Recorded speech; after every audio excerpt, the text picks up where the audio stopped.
Welcome to Science Faction, our weekly science program here on your community channel.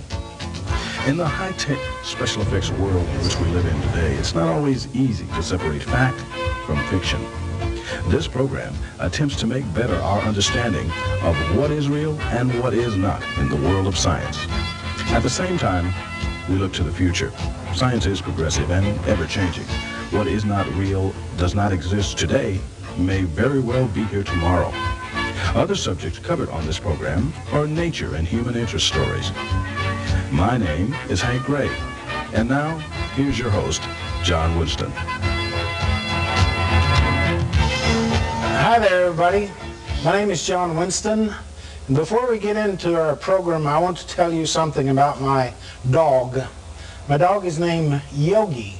He's called Yogi the telepathic dog. And this last week, we tried to get the fleas off this dog. So my son shaved him real close. And now he looks like, he was before this, a German Shepherd, Australian Husky, and Wolf mix with real long hair. Now he looks like a Mexican hairless. He's running around, and none of his girlfriends even know him anymore. So we got the fleas off him, but I don't know.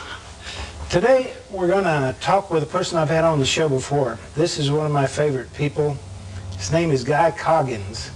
He's a person who has an aura camera. And we're going to be trying some experiments this evening of a couple of people kissing and all sorts of things. But I think that this sort of camera maybe later on can be used to put a president in front of. And we'll see what his aura says whenever he says, "Let me make this perfectly clear to you people." I'm sure he's going to be lying like a rug. But, Guy, what have you been doing since you were on the show before?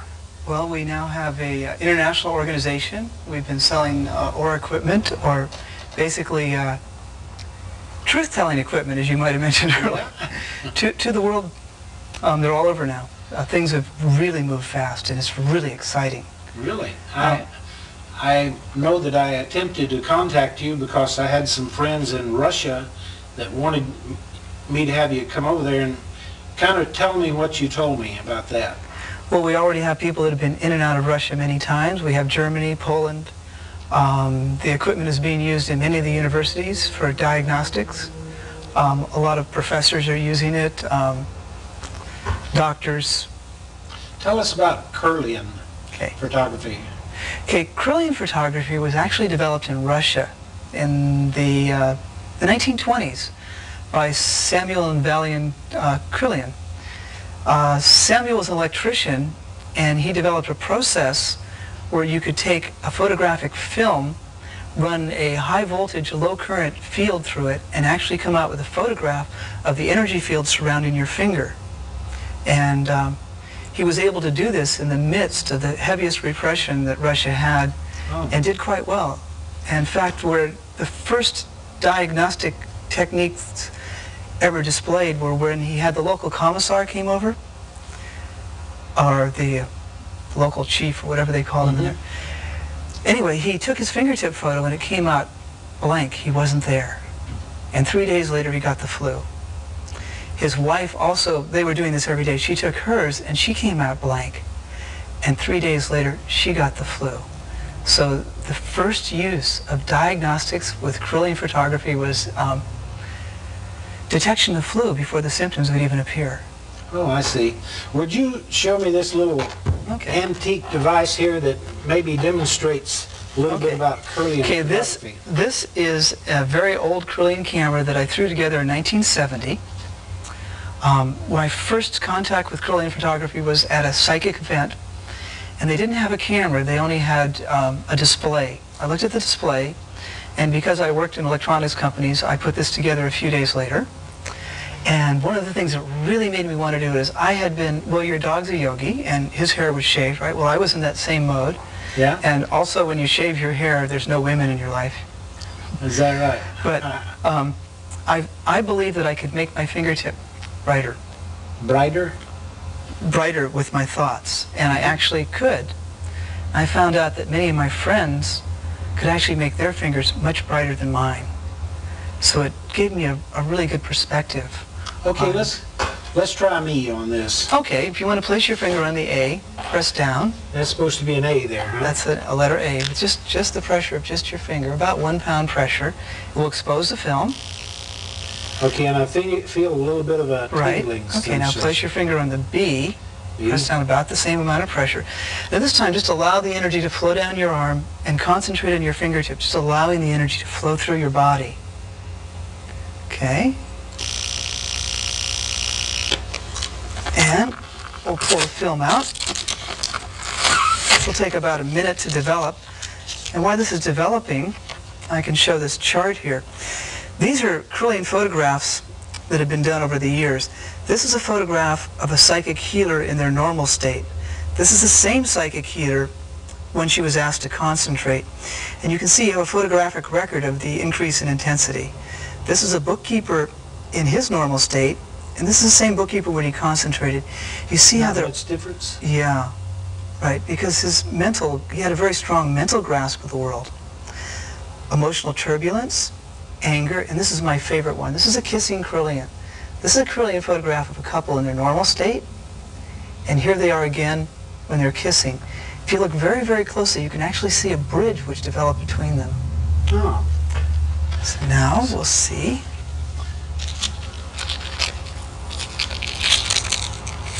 Okay. Okay, this is you. Okay, I think this represents your normal state. You see how centered you are, this little circle in the middle. This is your fingertip. And yet you see how when you concentrated, how much brighter it got and it just blasted all over? And what's really interesting is you see how the blue forms a nice even pattern over here. This is the energy which is coming in. So you're allowing a lot of sensitivity, you're a good listener, and yet at the same time, if you look at the other sphere, which should be a circle, it's almost blown out into the bright red, which is what you're expressing to the outside world. I think you know of a person who we both know that has the ability to put out a lot of energy, and she even causes computer floppy disks to be erased around her. Have you ever run into anybody like that before? Very few people, but there are people that can do that. Yeah, this person's name is Laurie. Yeah, psychokinetic. And she's wondering how she could kind of turn that down a little bit. You got any ideas? Or not? Meditation? Meditation? I think she probably can control it. Well, she's having a problem because she gets to pecking on this computer and gets around these tapes and they start being demagnetized. Well, if you're psychokinetic and you're tapping on a computer, depending on what thoughts you're having at the time will influence the energy fields which you put out. And I also have this kind of uncontrollable thing. I once met an elderly lady. She was 72 years old. We were going into who we were in previous lives, and I shook hands with her, and the energy from me went over to her and back to me and then back to her again, and she nearly buckled her knees. It nearly knocked her down. And that happens on quite a bit of people. That means you're gifted. That's a standard faith healer technique. I actually studied with a woman who would have people pass out as part of her healing. So that's a normal aspect of healing energy. I guess I should learn how to use it in a proper manner, shouldn't I? If you're gifted, it's a waste not to. Yeah. Okay, so what about, let's say a person's religious. How can you look at biblical pictures of Jesus and the apostles and think about auras back then? Well, as you know, many of the early paintings done and depicted a golden aura around Jesus and many of the saints. It was quite common. It's something that had been seen for thousands of years, and people were very, very aware of it. It's only been recently that this information has kind of been repressed with the scientific age and technology coming in, and now technology and ancient wisdom is marrying, and we're going to have a bridge which we hope will allow us to go from where we are now to the next level, to make that step I take it you're not a card-carrying devil worshiper? No, not at all. You are a person who believes in God then, and attempts to live a good life, are you not? Yes. Okay, have you ever experimented with looking at people who were sick and had cancer and all sorts of blockages and things like that? Does that show up? Yeah, and the techniques that show up are very complicated. They've done a lot of research in the early 1970s on diagnostic Kirlian. I think they diagnosed several forms of cancer. Let's see, cystic fibrosis was easily diagnosed by it. There was even a study done for birth control using Kirlian as a technique to detect ovulation. I was wondering tonight, I had a particular pain in my shoulder, and I even forgot to try to look at it, but it kind of comes and goes. But I'm kind of interested in things of diagnosing people's diseases, let's say cancer, before it becomes really bad, and you can go in and have some work done and maybe save your life. Maybe this could be used in that way. It is. It is? It was being used in Romania up until recently. It's a very complicated, time-consuming technique, though. They have to take a series of photographs under different situations. Well, it looks to me, as I view this whole situation, is that people who are clairvoyant can see this all the time anyway, can't they? Don't they see about the same thing we're seeing on that screen? Yeah, many gifted people actually do see the colors around people, and the colors they see are the same as what we see on the screen, or very similar. Do you remember a long time ago when you were in a psychic fair and you were taking people's pictures, and I'm sure you don't remember the particular conversation that I had, but you said that your camera that you had then had been inspired by a person from Russia or something like that. Yeah, by the research done in Russia. I tried to buy it off of you and you wouldn't sell it. No, well, we're selling them now. I know they cost a lot of money. I don't want to have any money shock on these things, but tell me about how much would a whole system work with the Amiga computer and the color generator? The system we have now is in process. The basic Aura system is around $10,000. $10,000. And those are sold out of Europe. And they kind of put them together as a package? Yes. And the video is a little card. It'll be an additional card that I'm working on now. You're not the first person that I've come in contact that had a aura photographing system. I know of another person that attempts to make kind of a large screen that a person goes sort of into, and there's a screen behind it. In other words, a large projection thing. And if I remember right, he took one of the large psychic organizations and sold them one of them, and they made the whole price of the thing in one weekend. Wow. Yeah. Some big group, I don't even remember who it was. I'd probably get sued if I said who it was. Yeah, well, we're not the only ones in the world doing this type of research. Yeah. But we do have, I think, probably the world's most sophisticated equipment and the world's most accurate equipment. Yeah. Quite a few people who operate computers, including myself, and I don't know exactly the way it works, but how does this Omega essentially make all this thing work? Sort of? The computer processes the information. Actually, the way the system works, the video system that you've seen on the screen, is behind the person there's actually a screen. And there's many, many little probes on the screen. Each one of those probes is hooked through a wire. It has its own little radio receiver in it. The wire goes into the Amiga. So the Amiga gets information over a grid. It takes this information from the grid and converts it into colors that you see on the screen. In other words, it doesn't really see your aura. It picks it up from behind you. It's almost like an X-ray. Isn't there a little bit of a heterodyne effect, beating of frequencies to come up with a frequency that will be within the range that your human eyes can see? Something sort of like that in it too? Well, this does measure frequency, the system we have. And I think you could see, for example, when you were sitting down in front of it, you could watch the colors move around. That is frequencies beating together that you're seeing. I see. Well, this is pretty fascinating. What do you see in the future, the uses of this?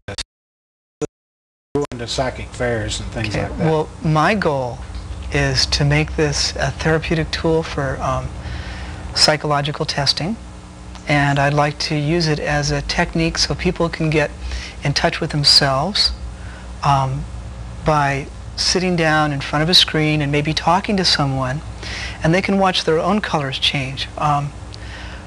Most of us in our day-to-day conversations are not aware of the emotional swings we're going through, and often we'll say things that really don't reflect exactly how we're feeling. And this device can be used to bring us more in touch with ourselves so we can be more congruent, more whole. So it can be used a little bit like devices that are hitched up to a person's brain to measure the frequency of their brain to make them go into alpha and beta and gamma. In a way, that's what this is. This is biofeedback. Only most biofeedback units will have maybe 2 or 3 different sensors, and we have hundreds, literally hundreds of different sensors. Hundreds? And we display it as color. Now, the Navy did a lot of research on visual recognition, and you can recognize changes in color 20 times faster than character changes. So by looking at the colors, you can get an idea of how you're feeling much quicker than you could by looking at a meter or listening to a tone or reading a line of text on a computer screen. A use of this. Now, do you think this would work best for a woman to examine her husband to see whether he was faithful, or a man to examine his wife? Well, considering that I'm a man, I think it should be used exclusively for men to examine their wives with. Don't you agree, John? I don't know. I don't think this should be used in that manner myself. Actually, in reality, that's what my intention really is to do. What it would do is it would create a couple that would learn to be really honest with each other, and through honesty you can actually develop intimacy. Have you ever tried to be honest with somebody for a little while? Actually, wake up in the morning, how do I look, dear? I work at it. You I actually do? consciously do work at it. It's really important to me. Oh, I see. Well, it's not all that important to me. I believe in being discreet in what you tell people, you know. But this is a good thing. Well, you can be honest, but you don't have to necessarily reveal everything. Although the camera will reveal your feelings, maybe you don't want them revealed, but they'll be revealed anyway. And through this technique, I think that people can get a greater understanding of who they really are. Okay, from examining your wife, let's say we're examining a cold-blooded killer, you know, something, while we're on the subject. Yeah. How would it work if you had a serial killer? Could you pretty well tell whether he was a killer or not? I don't think so, but you could definitely tell how he feels about killing. Yeah. That would be a given. How about a lie detector? What happens whenever you start lying like a rug? Well, lie detectors have been around for years and are somewhat successful at determining the truth versus a lie. This equipment wasn't really designed as a lie detector, but it does show the feelings in much more subtle gradations, not just a gross lie or truth. There's a lot of other information that comes through as well. But all kidding aside, I think that a person can have their aura examined and tell a little bit about their soul development. Do you not agree with that? That's what the equipment is used for. And I remember the first time I ever met you, you had a picture of Gypsy Boots. My hero. About that tall. And he had quite a real colorful aura, if I remember right. Well, Gypsy Boots, being 80 years old, I can honestly say has the aura of about a 10-year-old. And if you met him, He acts I've just met like him. a 10-year-old, doesn't he? I mean, Yeah. this Yeah. man has more energy than I do. He does. 80 years old and he's still Plays running football. around. Still plays football. Yeah, I went to one of his parties. I don't think there wasn't a woman there over 20. Okay, we're going to go into our taped information, and we're going to be explaining some of the things that we did here in the studio and taking pictures of people's auras. So we'll go right into that right now.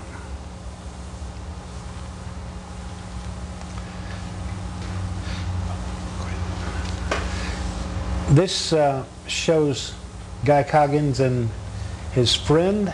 So Guy, kind of explain what we're doing here as we're going along. Okay, I'm there. What we're doing is we're just balancing right now. We're just sitting together, and we're just a little kiss, just an ordinary little kiss. And if you look in the background, you see how the red picks up? That's because both of our energies moved more into that level of consciousness. You see how we look each other? You see how it changes? And you can see the dynamics of the interaction. You see the bright spot right between the two of our heads? Bright spot, right. Yeah, and you see how when we move our heads apart, how the bright spot just goes away. Okay, that. Okay. There's that. Now this is John. He's a famous person, and you can see he has a lot of vitality in his aura. And if you look, he's putting out a lot more energy than he's bringing in right now. And I think he was thinking about Shasta. Now if you watch as the thoughts come up, you'll see the colors somewhat change. This will be coming up in just a minute. Do you remember exactly what you were... I was trying to think of some of the masters on the sides of Mount Shasta and Phyllis, the Tibetan. And if I remember right, it phased into a light orange after a few minutes. And it's a little hard to do this with people around and talking, and it takes a little practice. Oh, there it goes. Doesn't There's it? your orange. Okay, this is where you started thinking about the masters. And you see the orange spot right over there? That indicates something coming in, and now you're A little bit of yellow, huh? Yeah. Yellow is a very intellectual color, it's spontaneity. And you see how the bridge is building, how it's going up. There's a bridge above you. And see how step by step, block by block, it's going further and further. Those are your aspirations. You're aspiring for the masters. Well, when I really get calm and try to have a regular aura picture of myself made, quite a bit of gold comes through it, and I think that's desirable, is it not? That's your color in the physical body. As you see the lower part, how it's gold, and the upper part is more orange. So gold is your color in the physical world. And now. Okay, that's me, and that's my normal color, which is pretty much green. I tend to come out green most of the time, and we're just doing a simple test. I don't think I was going to change or anything. Or actually, maybe, let's see. Okay, here we go. I think Susanna's going to come. Okay, now we're together. And you see how when we're together, how we interact, and it's more of the blues and the purples. So we sort of have a magical connection. And just a little kiss. It doesn't take very much. And voila, it should come out. Then we're into the physical red again. Vitality, activeness. Also, if you remember the photo, how it was really white as our aspirations. Okay, well that's about all the time I think we have at the present time, and I hope that the people will enjoy this. I know I'm always happy to have you on the show. So thank you so much. I really appreciate it. We'll see you later. Okay, we'll see you everybody down the line. So long. Thank you for watching Science Faction. Join us again next week at this same channel and time. All rights to this program are reserved. Our mailing address is SciFact, care of Rosie Enterprises, Suite 211, 2464 El Camino Real, Santa Clara, California, 95051.